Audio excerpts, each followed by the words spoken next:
In this video, we want to talk about motivation and learning. Specifically, we're talking about motivation to learn and what that entails, what formally we define as motivation to learn, and then look at a couple of key distinctions, that is, two major types of motivation to learn, and draw a distinction between those two particular areas. This is sort of foundational knowledge on which we can build with more advanced theories. So we'll start with these ideas, and then we'll move forward. So this first slide indicates that motivation to learn is more than simple excitement about a particular topic. Rather, being motivated to learn refers to the degree to which students are dedicated to and engaged in learning. Note that doesn't simply mean having fun. That would what the excitement idea would entail, just being excited about something or having fun at something. Can having fun or being excited lead to learning? Absolutely. And where possible, it's good to have fun and learn at the same time. But sometimes learning comes from hard work that's not fun. And so we can't just draw the distinction and say that motivation to learn comes when something is fun. So to draw that distinction, we're talking about the term being dedicated, meaning you're committed to something, and being engaged, meaning you're doing something. So if a person feels pushed or compelled to do something, then we're talking about motivation, right? So in this case, it means moved to do something. So you get the sense here that what we're talking about is a driver, a push forward. In our case, we're talking about a push forward to learn. That is, somehow you are driven or compelled to learn, okay? So the opposite of that, of course, would be then if you don't feel any impetus to learn, or inspiration, or push to learn, then you're unmotivated to learn. And normally when we look at motivation, we break it down into three broad areas, all of which are critically important to understand motivation. The first is this sort of notion of an energizing or activating behavior, that whatever that force is, okay? So what guides students or engages them in learning? What gets them started, okay? What gets you moving in the direction of the learning? The second part is the directing behavior. That is, what is it that that once you've got that motivation or that drive moving forward, then where is it headed? What's the direction that it's going in? How does it get focused? And the third thing is once you're going, how do we keep that sustained, right? And this is a big one. So that as you're moving through that learning process, there's sort of a natural inclination for motivation to wane sometimes. And so what's best is we need that motivation to be sustained until whatever the goal is achieved. And so we're concerned about all three of those factors. So again, to summarize, motivation is that sort of push or that drive towards a goal. And it's broken down into those categories: that initial engagement, the direction in which that behavior heads, and then sustaining that behavior. So when we talk about motivating others, we're going to be interested in all three of those areas.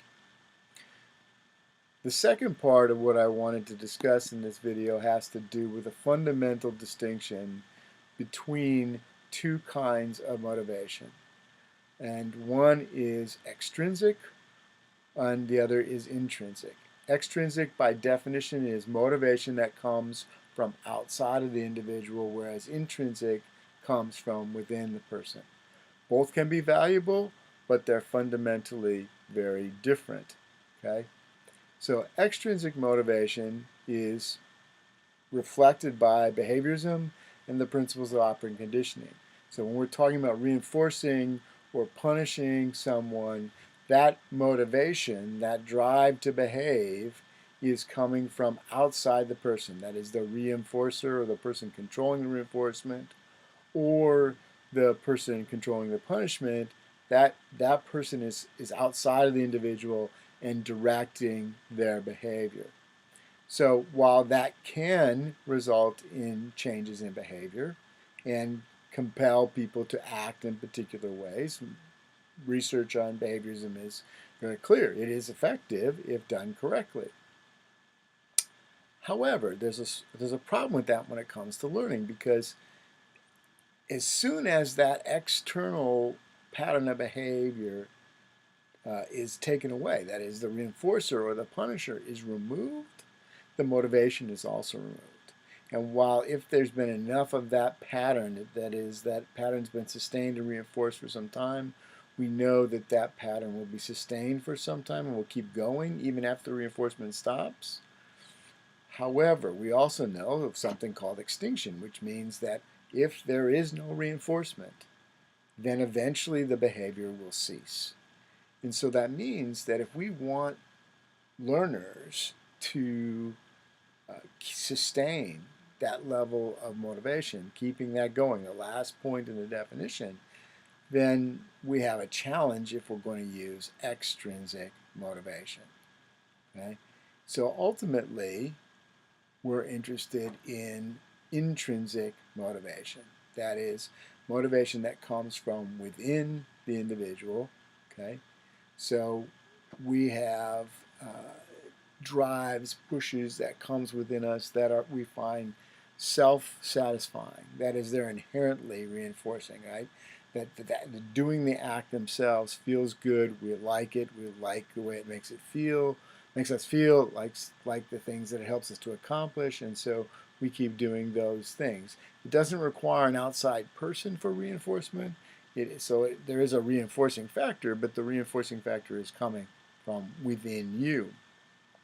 So if you think about things that you really like to do, the only reason that you sustain those behaviors, that you keep engaging in those behaviors, is because they're intrinsically valuable to you. And so you'll engage in those for a sustained period of time because you like them. You find them valuable. So, for example, if you're a gamer and you're learning how to play a new video game, you might sustain lots and lots of failure. You might sit in front of a screen for hours and hours, failing repeatedly. But because you're driven by a goal of mastering that game, and that's something that you value, you keep going for hours and hours and hours. Whereas if we take that similar situation and you're not a gamer, you don't find that intrinsically valuable, you sit down to play that same game, you encounter barriers, and you then struggle, or most likely quit because you don't find that intrinsically valuable.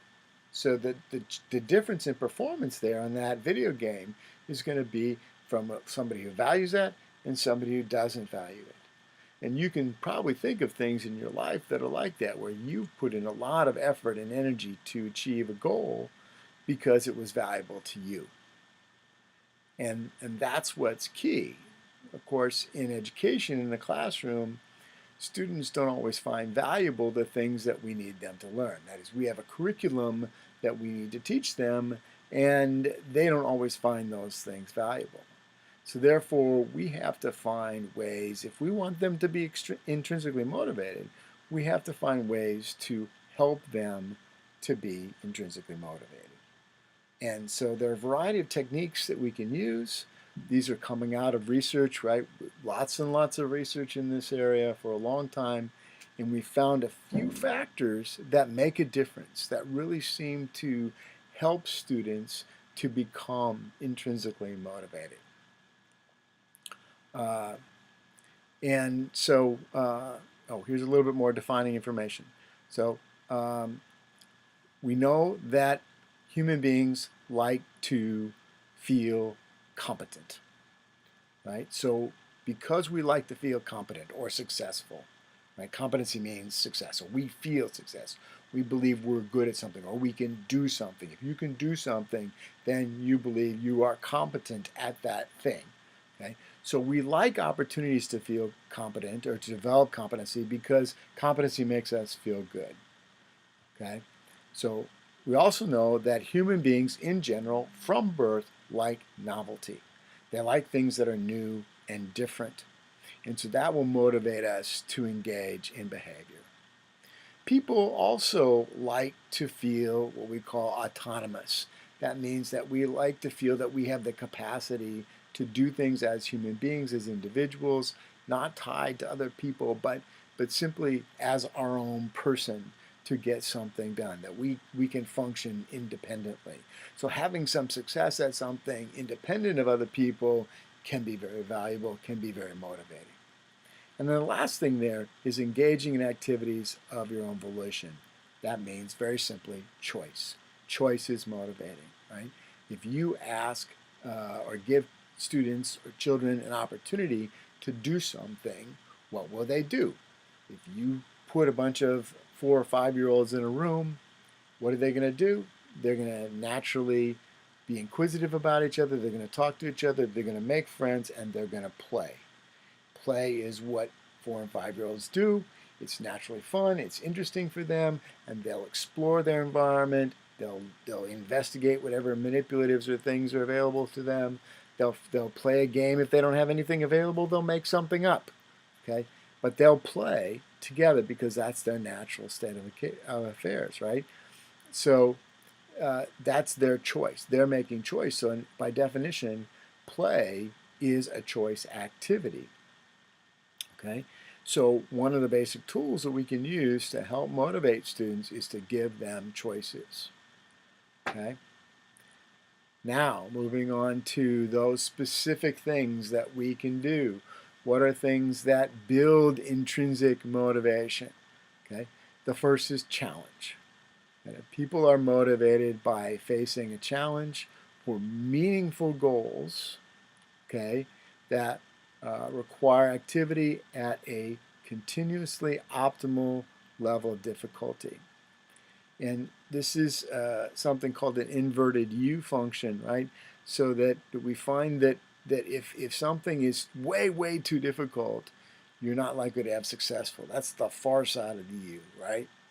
If it's too easy, you're not going to be motivated to do that because it's too easy. So what people are motivated to do is sort of that intermediate, that middle. So you think of the inverted U, the top of that U is going to be up there. And optimal performance is going to be there, sort of where there's that intermediate level of difficulty, and that you can achieve. So it's challenging, but you can reach it, right? So it's that reachable notion, challenging but reachable, that really seems to be valuable. The next one is curiosity, right?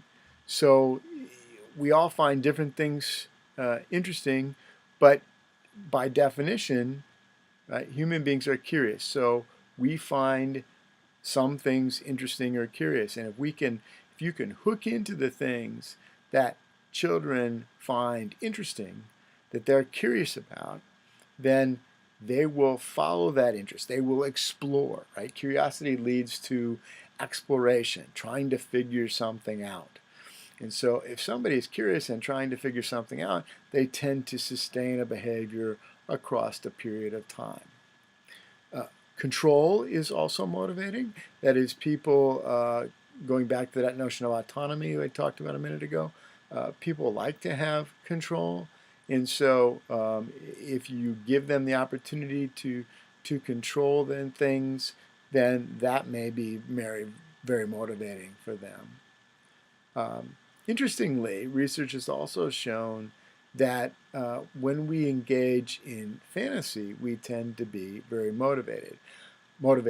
I think the idea always lies in the possibilities, right? So in fantasy, if you strip away some of the boundaries that you see in the regular world, you start to consider what ifs and what might be's and what could be's, and and fantastical things.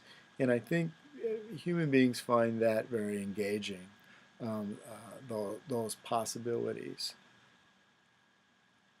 Um, Not surprisingly to any of you, probably, is competition is motivating for many people. We like to compete in some cultures more than others, and certainly in American culture, that's something we like to do a lot. Um, and of course, the great thing about competing is it pushes us to perform at a very high level. The bad thing about competing is people have to lose, right? So in this image, you see relay race team. One team's going to win, the rest of the teams are going to lose, and so it's motivating to try to perform at your highest level and push yourselves. But then you also have to deal with the downside of competition, which is losing. Opposite of that, or maybe not if you consider that that was a relay in the last picture, but cooperation is another factor that seems to motivate people, that human beings are innately social animals. And so in many ways, we like to work together, to cooperate, to solve problems, and to reach solutions. We find that satisfying. And so we're often driven by that. That's an interesting phenomena. You might think, well, that's kind of the opposite of autonomy, isn't it? We want to be autonomous, but now you're saying we want to cooperate. Well, interestingly, it's both of those things, right? And maybe at different times. One time cooperation is motivating depending on context. Another time, perhaps it's autonomy. So human beings are complex animals. Most of the time, the answer is not black or white. It's not real clear. It's many shades of gray. And so we can have answers like that where something is inconsistent from one moment to the next, but both times being correct. And we were talking about competence before, and so we like to feel competent. And in order to do that, we often need recognition. We need somebody to reassure us that we're being competent. So recognition simply means you've already achieved whatever it is that you were going to achieve, but somebody's endorsing you. Somebody's letting you know that, yes, we validate that point, that you're in fact are being successful, or that whatever you did was a success. And ultimately, as we look at these theories of motivation, you're going to find that notion of competence comes up over and over again as being a critical variable in really driving forward motivation.